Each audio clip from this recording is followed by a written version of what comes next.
ఢిల్లీ ఎన్నికలు అనేకమైన సర్వేలు, ఎన్నికల ముందు సర్వేలు, ఎన్నికలైన తర్వాత ఎగ్జిట్ పోల్స్, ముందు నుంచి కూడా భారతీయ జనతా పార్టీ ఒంటరిగా పోటీ చేసి ఢిల్లీ రాష్ట్రాన్ని కైవసం చేసుకోబోతుందని సర్వేలు అవే చెప్పినాయి, ఎగ్జిట్ పోల్స్ కూడా అవే చెప్పినాయి. ఆమ్ ఆద్మీ పార్టీ పతనం అవుతుందని అందరూ ఊహించిందే. ఆమ్ ఆద్మీ పార్టీ మొట్టమొదటిసారిగా 2013లో రంగప్రవేశం చేసింది. కొన్ని సీట్లు కైవసం చేసుకుని కాంగ్రెస్ పార్టీ మద్దతుతో పార్టీ మొట్టమొదటిసారిగా ఢిల్లీ ప్రభుత్వాన్ని ఏర్పరిచింది. తర్వాత అక్కడ కేంద్ర ప్రభుత్వం సహకరించడం లేదని చెప్పి అయినంతకైన సభను రద్దు చేసి 2015లో మళ్ళీ ఎన్నికలకు వెళ్ళారు. 2015 ఎన్నికల్లో కాంగ్రెస్ పార్టీ ఢిల్లీ శాసనసభ ఎన్నికల్లో 0 కొట్టింది. భారతీయ జనతా పార్టీకి అక్కడ ఆమ్ ఆద్మీ పార్టీకి 67 సీట్లు వస్తే భారతీయ జనతా పార్టీకి 3 సీట్లు వచ్చింది. ఇక 5 ఏళ్ల పరిపాలన అయిన తర్వాత 2020లో మళ్ళీ ఎన్నికలు, మూడోసారి ఎన్నికలు జరిగితే అప్పుడు ఆమ్ ఆద్మీ పార్టీకి 62 సీట్లు, భారతీయ జనతా పార్టీకి 8 సీట్లు వచ్చాయి. మళ్ళీ కాంగ్రెస్ పార్టీ 0 కొట్టేసింది. 2025లో జరిగిన ఎన్నికల్లో కూడా కాంగ్రెస్ పార్టీ 0, ఆమ్ ఆద్మీ పార్టీ 22కు పరిమితమైంది. భారతీయ జనతా పార్టీ అనూహ్యంగా 48 సీట్లలో విజయం సాధించింది. ఇప్పుడు మనం గమనించవలసింది ఏంటంటే 1993లో మొట్టమొదటిసారిగా ఢిల్లీ రాష్ట్రం ఏర్పడింది. 5 ఏళ్ల పాటు భారతీయ జనతా పార్టీ పరిపాలన సాగించింది. అప్పట్లో 3 ముఖ్యమంత్రులు ఢిల్లీ పీఠాన్ని పరిపాలించారు. సాహెబ్ సింగ్ వర్మ, అలాగే మదన్ లాల్ ఖురానా, ఆఖరి ముఖ్యమంత్రిగా సుష్మా స్వరాజ్. 98లో అప్పుడు ఢిల్లీకి శాసనసభ ఎన్నికల్లో కాంగ్రెస్ పార్టీ అప్పుడు ఒక మహిళ వల్లనే, ఆమె వల్లనే గెలిచింది. పార్టీ గొప్పదనం కాదు, షీలా దీక్షిత్. ఆమె కుంభకోణాలకు వ్యతిరేకం, అవినీతికి వ్యతిరేకం, పక్షపాత ధోరణికి వ్యతిరేకం, అవసరమైతే పార్టీని కూడా ధిక్కరించే శక్తి ఉన్న మహిళ. షీలా దీక్షిత్ 15 సంవత్సరాల పాటు ఢిల్లీని పరిపాలించింది. 98లో గెలిచింది. మళ్ళీ రెండోసారి కూడా, అప్పుడు రెండోసారి వచ్చేసరికి యూపీఏ ప్రభుత్వం ఉంది. యూపీఏ ప్రభుత్వం 2004 నుంచి 14 వరకు ఉంది. అంటే షీలా దీక్షిత్ కలిసి వచ్చిన అంశం ఏంటంటే ఆమె ముఖ్యమంత్రిగా ఉన్నప్పుడు 10 ఏళ్ల కాలం పాటు అక్కడ కాంగ్రెస్ యూపీఏ ప్రభుత్వం అధికారంలో ఉండటం వల్ల ఢిల్లీ ప్రభుత్వము కేంద్ర ప్రభుత్వం ఒకే పార్టీ అవటం వల్ల అనేకమైన అభివృద్ధి కార్యక్రమాలు షీలా దీక్షిత్ వల్ల జరిగాయి. షీలా దీక్షిత్ వెళ్ళిన తర్వాత కాంగ్రెస్ పార్టీ పూర్తిగా పతనం అయిపోయింది. ఇక 2013 తర్వాత వాషౌట్. షీలా దీక్షిత్ ఉన్నప్పుడు ఆమె పట్టుదల గల మహిళ. ఆమె కామన్వెల్త్ గేమ్స్ ఏర్పాటు చేయడానికి కావాల్సిన అన్ని మౌలిక సదుపాయాలు ఏర్పాటు చేసింది. ఈ మెట్రో రైలు వ్యవస్థని ఆమె ప్రతిష్టాత్మకంగా తీసుకుని దాన్ని ఏర్పాటు చేసింది షీలా దీక్షిత్. ఆ విధంగా 98లో గద్దెనెక్కి 2003, 2008, మళ్ళీ 2013 వచ్చేసరికి కాంగ్రెస్ పార్టీ ఓడిపోయింది. ఇక తర్వాత ఈయన కేజ్రీవాల్ గద్దెనెక్కాడు.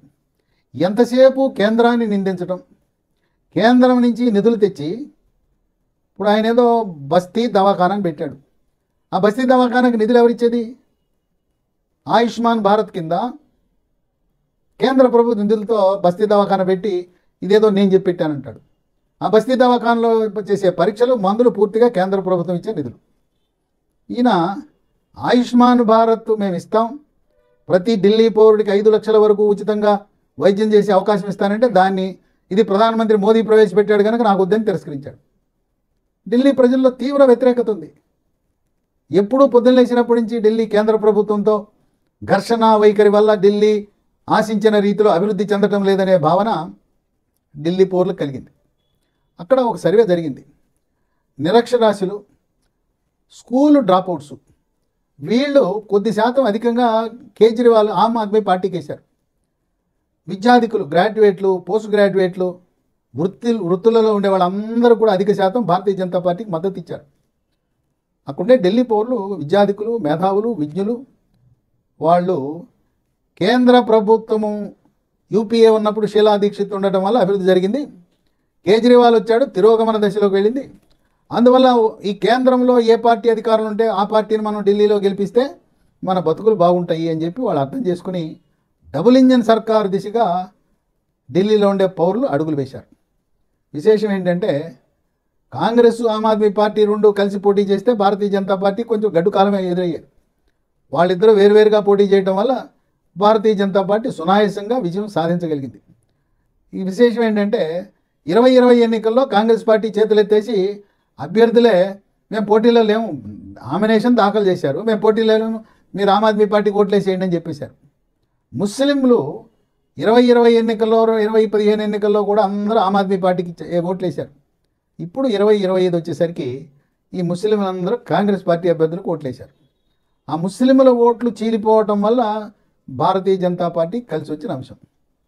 ఇంకొకటి 1 ఫిబ్రవరిన కేంద్ర బడ్జెట్ ప్రవేశపెట్టి కేంద్ర ఆర్థిక శాఖ మంత్రి నిర్మలా సీతారామన్ ఎవ్వరు ఊహించని విధంగా ఒక మధ్యతరగతి వాడు భుజాలు ఎగరేసుకునే విధంగా ఇన్కమ్ ట్యాక్స్ 12 లక్షల వరకు మీరు ఇన్కమ్ ట్యాక్స్ కట్టవలసిన అవసరం లేదు అని నిర్ణయం ప్రకటించడం. ఢిల్లీలో చాలామందికి 12 లక్షల ఆదాయం వస్తుంది. దాంతో ఈ ఇన్కమ్ ట్యాక్స్ పరిధిని పెంచడం అనేది ఈ ఎన్నికల్లో 1వ తారీఖు పెంచారు. 5వ తారీఖు అసెంబ్లీ ఎన్నిక. వాళ్ళందరూ ఆనందంతో భారతీయ జనతా పార్టీ బ్రహ్మాండం, మేము ట్యాక్స్ కట్టకుండా మాకు వెసులుబాటు కల్పించిందని ఓటేసేశారు. ఇంకోటి ఏం చెప్పారు భారతీయ జనతా పార్టీ, ఏదైతే ఆమ్ ఆద్మీ పార్టీ విద్య, వైద్యం, విద్యుత్ విషయంలో ఏదైతే వాళ్ళు పథకాలు అమలు చేస్తున్నారో వాటిని మేము కొనసాగిస్తాము, ఇంకా వాటిని మెరుగుపరుస్తామన్నారు. మీకు ఉచితంగా విద్యుత్ ఇస్తున్నారు, మేము ఇస్తాం. మీకు ఉచిత వైద్యం, బస్తీ క్లినిక్లు ఇంకా మెరుగులు దిద్దుతాం, ఇంకా మీకు కావాల్సిన వైద్య సదుపాయాలు మెరుగుపరుస్తాం. అట్లాగే నాణ్యమైన విద్యను కార్పొరేట్ స్కూళ్లకు ధీటుగా మేము కూడా అభివృద్ధి చేస్తామని చెప్పి ఆ పథకాలన్నీ కొనసాగిస్తామంటూనే మన ఆంధ్రప్రదేశ్, తెలంగాణ, కర్ణాటక రాష్ట్రాల్లో, తమిళనాడు రాష్ట్రాల్లో ఏ విధంగా ఉచితాలు ప్రకటిస్తారో అదే పందాలో భారతీయ జనతా పార్టీ ఆమ్ ఆద్మీ పార్టీని సావు దెబ్బ కొట్టడానికి ప్రకటించేశారు. ఇక్కడ ఆంధ్రప్రదేశ్ కూటమి ప్రభుత్వంలో కొంతమందికి అనుమానాలు ఉన్నాయి. చంద్రబాబు నాయుడు అన్ని ఉచితాలు అంటున్నారు, కేంద్రం అంగీకరిస్తుందంటే చంద్రబాబు నాయుడు బాటలోనే ఢిల్లీలో భారతీయ జనతా పార్టీ కూడా ఎన్నికల హామీలు గుప్పించేసింది. వాటిని అమలు చేయడానికి కావాల్సిన ఆర్థిక వనరులు ఉన్నాయి వాళ్ళకి. ఏం చెప్పారు, ఆంధ్రప్రదేశ్లో చంద్రబాబు నాయుడు పథకము అన్న క్యాంటీన్, 5 రూపాయలు భోజనం, 5 రూపాయలు టిఫిన్. ఇది ఆంధ్రప్రదేశ్లో ఉన్న ఈ మేనిఫెస్టోని తీసుకెళ్ళి ఢిల్లీలో అమలు చేశారు. ఎక్కడైతే రెక్కాడితే కానీ డొక్కాడని కార్మిక వర్గాలు ఉన్నారో, వలస కార్మికులు ఉన్నారో, బీహారు, జార్ఖండ్, ఉత్తరాఖండ్, రాజస్థాన్ నుంచి వాళ్ళు బతుకు తెరువు కోసం ఢిల్లీకి వస్తారో వాళ్ళకి బ్రహ్మాండమైన పథకం. 5 రూపాయలు రోజుకి, పొద్దున 5 రూపాయలు, మధ్యాహ్నం 5, రాత్రి 5, 15 రూపాయలతో గడిచిపోయింది. ఇది బాగా వాళ్ళని ఆకర్షించింది. ఇంకోటి ఎక్కడా లేని విధంగా గర్భిణీ స్త్రీలకు ప్రతిసారి గర్భం దాల్చినప్పుడు 21,000 నగదు వాళ్ళ ఖాతాలో వేయటం. ఇది ఇంతవరకు ఏ రాష్ట్రంలో కూడా ప్రవేశపెట్టలా. ఈ పథకాన్ని ఆంధ్రప్రదేశ్లో కూడా ప్రవేశపెడతారేమో చంద్రబాబు నాయుడు త్వరలో. ఢిల్లీ విధానాన్ని ఇక్కడ కూడా ప్రవేశపెట్టడం ద్వారా ఇక రాజకీయంగా తిరుగులేని కూటమి గెలిపోతుందనే భావన ఉంది. ఇక స్వయం సహాయక బృందాలు, మహిళా గ్రూపులకు, సెల్ఫ్ హెల్ప్ గ్రూపులకు 1,00,000 రూపాయల వరకు వడ్డీ లేని రుణాలు బ్యాంకుల నుంచి, వడ్డీ రాష్ట్ర ప్రభుత్వం కడుతుంది. గ్యాస్ సిలిండర్ 500 రూపాయలకే గ్యాస్ సిలిండరు. మార్కెట్లో 900 ఉన్నా, 1000 ఉన్నా, ఎంత ఉన్నా 500 రూపాయలకే గ్యాస్ సిలిండరు. ఇక మరొక విషయము, ఇప్పటికీ కూడా భారతదేశంలో అత్యధికంగా సామాజిక పింఛన్లు ఇచ్చేది కేవలం ఆంధ్రప్రదేశే. మనం ఆంధ్రప్రదేశ్లో వృద్ధులకు, వికలాంగులకు, వృద్ధులకు, వితంతులకు మరి వాళ్ళకి ఇచ్చే పింఛను 4,000. అది ఢిల్లీలో 2,500గా ప్రకటించారు. అక్కడ వృద్ధులకు, వితంతులకు, వికలాంగులకు కూడా 2,500. మనమైతే ఆంధ్రప్రదేశ్ రాష్ట్రంలో వికలాంగులకి 6,000, ఇంకా పర్సంటేజ్ ఎక్కువ ఉంటే 10,000, మంచానికే పరిమితమై కదలలేని పరిస్థితులు ఉంటే 15,000. ఈ 6, 10, 15,000 ఎక్కడ దేశంలో ఏ రాష్ట్రం కూడా ఇచ్చే పరిస్థితి లేదు. ధనిక రాష్ట్రాలుగా చెప్పుకున్న గుజరాత్లో ఇవ్వటం లేదు, మహారాష్ట్రలో ఇవ్వటం లేదు, తమిళనాడులో ఇవ్వటం లేదు, మహారాష్ట్ర లేదు, ఎక్కడా లేదు. కనుక 2,500 రూపాయలు నెలవారీ పింఛన్లు ఢిల్లీలో ఇవ్వబోతా ఉంది భారతీయ జనతా పార్టీ. ఇక మనము ప్రతి నెల మహిళ ఖాతాలో 1500 రూపాయలు వేస్తానని చంద్రబాబు నాయుడు చెప్పాడు. దీన్ని ఢిల్లీలో కాపీ కొట్టి దాన్ని 2500 రూపాయలు మేము నెలవారీగా మహిళల ఖాతాలో వేస్తాం మీ ఖర్చుల కోసం పెట్టారు. ఇక అక్కడ గ్రిగ్ వర్కర్లు అంటారు. గ్రిగ్ వర్కర్లు అంటే ఓలా, ఊబర్ ట్యాక్సీ నడిపేవాళ్ళు, తర్వాత స్విగ్గీ, జొమాటోలో ఆహార పదార్థాలు, కూరగాయలు, నిత్యావసర వస్తువులు ఇంటికి చేరవేసేవాళ్ళు, వీళ్ళందరూ ఉన్నారు. వాళ్ళకి ఒక సంక్షేమ బోర్డు, గ్రిగ్ కార్మికుల సంక్షేమ బోర్డు. ఈ బోర్డు ద్వారా కేంద్ర కార్మిక శాఖ ద్వారా వీళ్ళకి పింఛను వచ్చే విధంగా, సహజ మరణము ఏదైనా జరిగితే వాళ్ళకి జీవిత బీమా సంస్థ ద్వారా 10 లక్షల రూపాయల ప్రీమియం గవర్నమెంట్ కడుతుంది. దాని లబ్ధి 10 లక్షల కుటుంబం పొందుతుంది. అలాగే ఇళ్లల్లో పని వాళ్ళు ఉన్నారు. ఆ ఇళ్లల్లో పనిచేసే వాళ్ళకి సంక్షేమ బోర్డు, వాళ్ళకు కూడా ఈ ఎల్ఐసి ప్రీమియం ప్రభుత్వం కట్టి వాళ్ళు జీవిత బీమా మరణించినప్పుడు 10 లక్షల రూపాయల లబ్ధి చేకూరేలా ఈ పథకాన్ని ప్రవేశపెట్టారు. ఈ విధంగా ఫ్రీ బీస్ మేము వ్యతిరేకం అంటూనే ఎట్టయినా ఆమ్ ఆద్మీ క్వార్టర్ను బదలగొట్టాలని చెప్పి ఆంధ్రప్రదేశ్, తెలంగాణ, కర్ణాటక, తమిళనాడు ఈ 4 రాష్ట్రాల్లో ఇచ్చిన ఉచితాలు భారతదేశంలో ఏ రాష్ట్రంలో కూడా ఇవ్వటం లేదు. మరి బీజేపీ చంద్రబాబు నాయుడు బాటలోనే అక్కడ కూడా ఈ మేనిఫెస్టో రూపకల్పన చేసి అక్కడ ప్రధాన నాయకులు 3 అడ్రస్ లేకుండా ఓడగొట్టేశారు. కేజ్రీవాల్ పార్టీ వ్యవస్థాపకుడు, ముఖ్యమంత్రి, అట్లాగే ఉప ముఖ్యమంత్రి, ఆ ఉప ముఖ్యమంత్రి మనీష్ తివారీ, మూడో కీలకమైన వ్యక్తి సత్యేంద్ర జైన్. ఈ 3 కూడా లిక్కర్ కుంభకోణంలో కీలక పాత్ర వహించారు, అవినీతిలో కీలక పాత్ర వహించారు. 3 జైలుకి వెళ్ళారు. ఈ 3 జైలుకి వెళ్ళి వచ్చిన వాళ్ళని ప్రజలు తిరస్కరించారు. ఇక్కడ విశేషం ఏంటంటే భారతీయ జనతా పార్టీ ఒక స్ట్రాటజీ కమిటీ, వ్యూహ రచన అమలు చేసే కమిటీని ఏర్పాటు చేసింది 22 మందితో. దేశంలో ఉండే సీనియర్ మంత్రులు, మాజీ మంత్రులు, కాకలదీరిన నాయకులతో ఏర్పాటు చేశారు. దాంట్లో నిజామాబాదు ఎంపీ ధర్మపురి అరవింద్ను కూడా సభ్యుడిగా చేశారు. అది తెలుగువారి గర్వకారణమే. మరి పార్టీలో జూనియర్ అయినా, రెండవసారి పార్లమెంట్ సభ్యుడైనా ఆయనకు అవకాశం కల్పించి 2 నియోజకవర్గాలు ఇన్ఛార్జిగా పెట్టారు. ఈ 2 నియోజకవర్గాలు, ఒక నియోజకవర్గం జంగ్పురాలో అక్కడ ఢిల్లీ ఉప ముఖ్యమంత్రి మనీష్ సిసోడియా పోటీ చేశాడు. అరవింద్ వ్యూహంతో ఆయన ఓడగొట్టాడు. 2వ నియోజకవర్గం ధర్మపురి అరవింద్కి ఇన్ఛార్జిగా ఇచ్చింది ఆర్కేపురంలో కూడా చాలామంది తెలుగువారు ఉన్నారు, దక్షిణాది వాళ్ళు ఉన్నారు. వ్యూహాత్మకంగా అక్కడుండే ఆమ్ ఆద్మీ పార్టీ అభ్యర్థిని ఓడగొట్టి బీజేపీని గెలిపించాడు. అంటే ధర్మపురి అరవింద్కి ఇచ్చిన 2 కూడా విజయం సాధించే విధంగా అతను పావులు కదపడం తెలుగువారికి వారిచ్చిన గౌరవంగా మనం భావించాలి. ఈ విధంగా భారతీయ జనతా పార్టీ బూత్ దగ్గర నుంచి, అలాగే ప్రతి పేజీలో ఉండే ఓటర్లకు ఒక వ్యక్తిని ఇన్ఛార్జిగా పెడతారు. ఇప్పుడు ఒక బూత్లో ఒక 1000 మంది ఓటర్లు, 500 నుంచి 1000 మంది ఓటర్లు ఉంటే ఒక్కొక్క పేజీ, ఆ పేజీలో 15 మంది 10 మంది ఉంటే ఆ ఓటర్లకు ఒకరు ఉంటారు. ఈ విధంగా భారతీయ జనతా పార్టీ కార్యకర్తలు ఢిల్లీ రాష్ట్రం వాళ్ళే కాక దేశవ్యాప్తంగా ఉండే అన్ని రాష్ట్రాల నుంచి అక్కడికి వచ్చారు. బీజేపీ కార్యకర్తలే కాదు, ఆర్ఎస్ఎస్ వాళ్ళు కూడా రంగప్రవేశం చేసి గత 6 నెలలుగా కష్టించి వ్యూహాత్మకంగా ఈ రోజున ఢిల్లీ మనం వాషింగ్టన్లా, న్యూయార్క్లా ఉండవలసిన ఢిల్లీ అధోగతి పాలైపోయింది. చూడండి, యమునా కాలుష్యము, ఆ యమునా నదిలో నురుగులు వస్తామన్నాయి, కెమికల్స్, రసాయనాలు కలిసిపోతున్నాయి, మంచినీరు కాలుష్యం, మరి తర్వాత వాతావరణ కాలుష్యం. సెప్టెంబర్ నుంచి ఫిబ్రవరి వరకు మనం అసలు జీవించే పరిస్థితే లేదు. ఢిల్లీలో ఉండే ప్రతి ఒక్కరూ కూడా సిగరెట్లు, బీడీలు తాక్కుండానే అక్కడుండే వాతావరణ కాలుష్యం, ఎయిర్ క్వాలిటీ ఇండెక్స్ 500 ఉండటం వల్ల ప్రతి ఒక్కరూ 500 ఎయిర్ క్వాలిటీ ఇండెక్స్ అంటే 50 సిగరెట్లు తాగిన దాంతో సమానం. ఈ వాతావరణ కాలుష్యాన్ని నియంత్రించడంలో కేజ్రీవాల్ ఘోర వైఫల్యం చెందాడని, అలాగే దేశమంతా స్వచ్ఛ భారత్ అంటే ఇది ఢిల్లీ నగరం మురికి కూపంగా మారడానికి కారణం కేజ్రీవాల్, ఆమ్ ఆద్మీ పార్టీ అని వాళ్ళు జెండాలు అడావిడి ఆర్భాటం లేకుండా ఆర్ఎస్ఎస్ కార్యకర్తలు ఇంటింటికి వెళ్ళి వాళ్ళు ఒక ఇంట్లో 4 10 మందినో సమావేశపరిచి వాళ్ళను ఒప్పించి మెప్పించి భారతీయ జనతా పార్టీని గెలవవలసిన అవసరాన్ని పరోక్షంగా వాళ్ళలో బీజం నాటేవారు.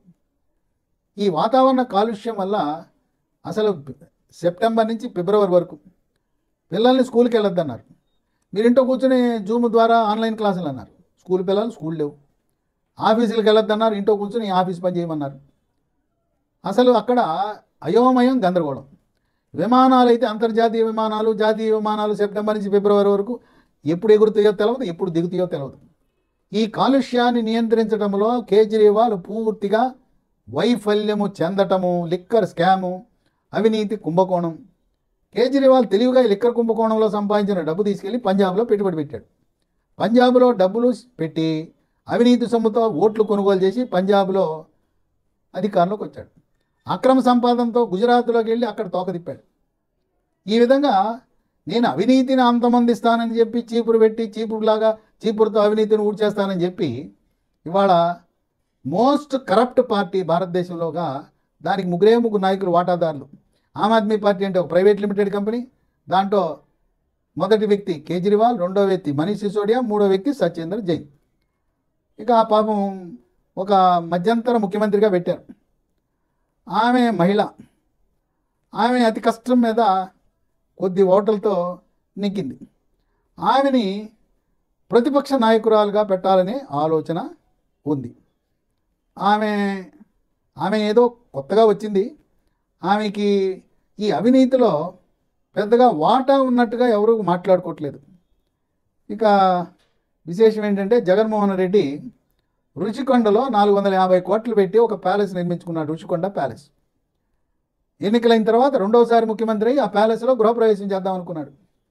అదే పందాన కేజ్రీవాల్ నేను చీపి రోడ్డు పెట్టి రోడ్లు ఉడుస్తా, అవినీతి ఉడుస్తానని చెప్పి తన నివాసాన్ని 100 కోట్ల ఖర్చుతో శీష్ మహల్ అని అక్కడ నిర్మించాడు. ఆ శీష్ మహల్లో ప్రవేశం చేయకుండా చేయాలని చెప్పి భారతీయ జనతా పార్టీ ఆర్ఎస్ఎస్ కార్యకర్తలు దాని గురించి ప్రజలకు అవగాహన కల్పించి ఆ శీష్ మహల్లో ప్రవేశించకుండానే కేజ్రీవాల్కి ఇవాళ ఆయన గెలవలేదు, శాసనసభకి వెళ్లకుండా బయటే ఉండేలా చేశారు. ఇప్పుడు ఈ అతిశి అనే ఆమె అక్కడుండే ఒక ప్రముఖ బీజేపీ నాయకుడిని ఓడగొట్టింది, రమేష్ బిదూరి. ఆయన గెలుచుంటే ఆయన ముఖ్యమంత్రి అభ్యర్థి. ఈమె ఇప్పుడు ప్రతిపక్ష హోదా, మాజీ ముఖ్యమంత్రిగా తనకు తెలిసిన పరిజ్ఞానంతో అతిశి ఏ మేరకు ప్రతిపక్ష పార్టీ నాయకులను నడిపించగలదు అనేది ఒకటి. ఇప్పుడు 22 మంది గెలిచారు వాళ్ళు. ఆ 22 మందిలో సగం పైగా వాళ్ళు అసంతృప్తితో ఉన్నారు. ఇక మళ్ళీ రాదులేదు, కోలుకోదులే, ఇక లేవదులే, అయిపోయిందిలే, ఇక పార్టీ మోత అని చెప్పి 22 మందిలో చాలామంది భారతీయ జనతా పార్టీ చెంతకు చేరడానికి సిద్ధంగా ఉన్నారు. ఆ విధంగా గెలిచిన ఎమ్మెల్యేలు కూడా పార్టీ ఫిరాయింపు చట్టాన్ని ఉల్లంఘించకుండా మెజారిటీ సభ్యులు భారతీయ జనతా పార్టీలో చేరి వాళ్ళ రాజకీయ భవిష్యత్తుని, వాళ్ళ నియోజకవర్గ అభివృద్ధిని కోసం చేరతారనే ఊహాగానాలు తొలి రోజునే ప్రారంభమవటం విశేషం. ఇక ముఖ్యమంత్రి అభ్యర్థిగా ఎవరు ఉండబోతున్నారు? ఈ ముఖ్యమంత్రి అభ్యర్థి అనేది ఈరోజే ఫలితాలు విడుదలైన 8వ తారీఖు శనివారం సాయంత్రం భారతీయ జనతా పార్టీ జాతీయ కార్యాలయంలో ప్రధానమంత్రి అమిత్ షా, జేపీ నడ్డా పెద్దలందరూ ఒక భారీ బహిరంగ సభ ఏర్పాటు చేసి అక్కడ కార్యకర్తలందరికీ ధన్యవాదాలు తెలిపిన తర్వాత ఆ సభ అవగానే అక్కడే సమావేశం అవుతారు. Bharatiya Janata party parliamentary board సమావేశం. ఇది పాలిట్ బ్యూరోతో సమానం. దాంట్లో ఉండేది 11 మందే. ఆ 11 మందిలో మన తెలుగువాడు డాక్టర్ లక్ష్మణ్ కూడా ఒక సభ్యుడు. చాలా గౌరవం కదా మరి. ఆయన ప్రధానమంత్రి అమిత్ షా, జేపీ నడ్డా లాంటి, రాజ్నాథ్ సింగ్ లాంటి పెద్ద పెద్ద కాకలు తీరిన నాయకుల పక్కన కూర్చుని ఈ రోజున బీజేపీ ముఖ్యమంత్రి ఢిల్లీ అభ్యర్థిని ఈ రోజు రాత్రికే నిర్ణయం చేసి అతి త్వరలో ముఖ్యమంత్రిని ప్రమాణ స్వీకారం చేయించాలనే ఆలోచన ఉన్నారు. దీనికి ఒక 5గురు అభ్యర్థుల మధ్య పోటీ ఉంది. 5గురు పరిశీలన ఉన్నారు. మొట్టమొదటి అభ్యర్థి పర్వేష్ సింగ్ వర్మ. ఈయన కేజ్రీవాల్ను ఓడించాడు. ఆయన 3182 ఓట్ల మెజారిటీతో కేజ్రీవాల్ను మట్టి గరిపించిన వ్యక్తి పర్వేష్ సింగ్ వర్మ. ఈయన గతంలో లోక్సభ సభ్యుడిగా పనిచేశాడు. లోక్సభ సభ్యుడిగా ఉన్నప్పుడు ఈ లిక్కర్ కుంభకోణం గురించి బహిరంగంగా మాట్లాడి దాన్ని మీడియాలో విస్పష్టంగా ప్రజలకు తెలియజేసింది ఈ పర్వేష్ సింగ్ వర్మ. ఆయన టర్మ్ అయిపోగానే ఆయనకి మళ్ళీ లోక్సభ సీట్ ఇవ్వాల. అప్పుడే వాళ్ళ మైండ్లో ఉంది పర్వేష్ సింగ్ వర్మని ఎమ్మెల్యేగా పంపాలనే ఉద్దేశంతో ఆయనకి లోక్సభ సీట్ ఇవ్వాల. ఈయన ఎవరంటే సాహెబ్ సింగ్ వర్మని ఢిల్లీకి ముఖ్యమంత్రి, మాజీ ముఖ్యమంత్రి కుమారుడు. ఈయన కులం జాట్ కులం. జాట్లు అంటే చాలా పవర్ఫుల్. జాట్లు ఢిల్లీలోనే కాదు, ఉత్తరాదిలో చాలా పవర్ఫుల్ కమ్యూనిటీ, చాలా బలమైన సామాజిక వర్గం. ఈయన అంకులు ఆజాద్ సింగ్ గతంలో నార్త్ ఢిల్లీ, ఉత్తర ఢిల్లీ మున్సిపల్ కార్పొరేషన్కి మేయర్గా కూడా పనిచేశాడు. ఆయన యువకుడు, చాలా ఆదర్శ భావాలు కలిగిన వ్యక్తి, నీతి నిజాయితీకి మారుపేరు. ఈయన జైంట్ కిల్లర్, కేజ్రీవాల్ని పడగొట్టాడు. భారతదేశంలో కేజ్రీవాల్ గాలి తీసేశాడు. చిన్న యువకుడు ముందు ఆయన ఓడిపోయాడు. ఈయన పేరు బలంగా వినపడతా ఉంది. రెండవ పేరు మనోజ్ తివారీ. ఈయన ప్రస్తుతం లోక్సభ సభ్యుడిగా పనిచేస్తున్నాడు. ఈయన సినీ నటుడు. ఉత్తరాంచల్ ప్రాంతానికి చెందిన ఓటర్లను ఆకర్షించడంలో దిట్ట. ఆయన సమీప ప్రాంతంలో 15 మంది ఈ ఉత్తరాంచల్ ప్రభావిత ప్రాంతాల్లో పోటీ చేస్తే అక్కడ 14 మంది గెలిచారు. ఈ మనీష్ తివారీ మరి జనాకర్షణ కలిగిన వ్యక్తి. ఆయన కూడా పరిశీలనలో ఉన్నాడు. ఇక 3 బన్సూరి స్వరాజ్. ఈమె మొట్టమొదటిసారి శాసనసభలో ప్రవేశించింది. ఈమె సుష్మా స్వరాజ్ కుమార్తె. ఈమె సుప్రీంకోర్టులో న్యాయవాదిగా పనిచేస్తున్నారు. ఇప్పుడు 2029 నుంచి మహిళా రిజర్వేషన్ అమలు కాబోతోంది. 3వ వంతు మహిళలకి సీట్లు ఇవ్వాలి. కనుక అనూహ్యంగా జైంట్ కిల్లర్ అయిన పర్వేష్ వర్మను కాకుండా బన్సూరి స్వరాజ్ని ముఖ్యమంత్రి చేసినా ఆశ్చర్యపోవాల్సిన అవసరం లేదని, మొదటిసారి ఎమ్మెల్యే అయినా, హర్యానాలో మొదటిసారి ఎమ్మెల్యే, రాజస్థాన్లో మొదటిసారి ఎమ్మెల్యే, మధ్యప్రదేశ్లో మొదటిసారి ఎమ్మెల్యే, కాకలు తీరిన నాయకులుండగా కొత్త వారిని అక్కడ ముఖ్యమంత్రిగా చేసిన చరిత్ర భారతీయ జనతా పార్టీకి ఉంది. మహిళలు 50% ఉంటారు కనుక మహిళలను ఆకట్టుకోవడానికి బన్సూరి స్వరాజ్. అయినా సుష్మా స్వరాజ్ అంటే కేవలం భారతీయ జనతా పార్టీ వాళ్ళు, ఆర్ఎస్ఎస్ వాళ్ళే కాదు, దేశంలో ఉండే ప్రతి మహిళ, అన్ని రాజకీయ పార్టీలు ఆమెను గౌరవిస్తారు. ఆమె ఉందాగా ఆమె ప్రసంగము ఎప్పుడున్నా కూడా రిక్కించి వినేవారు. అటువంటి సుష్మా స్వరాజ్, అంత గౌరవం పొందిన సుష్మా స్వరాజ్ కుమార్తెకి ఇవ్వటం ద్వారా, మహిళలకు ప్రాధాన్యత ఇవ్వటం ద్వారా దేశంలో, దేశ రాజధానిలో మహిళలను ముఖ్యమంత్రి చేశామనే దాని ద్వారా దేశంలో ఉండే మహిళలందరినీ ఆకర్షించాలనే ఆలోచన కూడా ఉండొచ్చు. బన్సూరి స్వరాజ్ని ముఖ్యమంత్రి చేస్తే అప్పుడు ఉప ముఖ్యమంత్రిగా పర్వేష్ సింగ్ వర్మని నియమిస్తే బ్యాలెన్స్ కుదురుతుంది. మనోజ్ తివారీని ఎంపీగానే కొనసాగు, కానీ ఆయన చేసిన పనికి రాబోయే కాలంలో ఆయన్ని మంత్రివర్గంలో స్థానం కల్పించే అవకాశం ఉంది. అది రాజీనామా చేస్తే అది ఉప ఎన్నిక వస్తుంది. ఇక 4వ ఆయన విజయేందర్ గుప్తా. ఈయన 2015, 2020, 2025, 3 సార్లు గెలిచాడు. ఈయన 3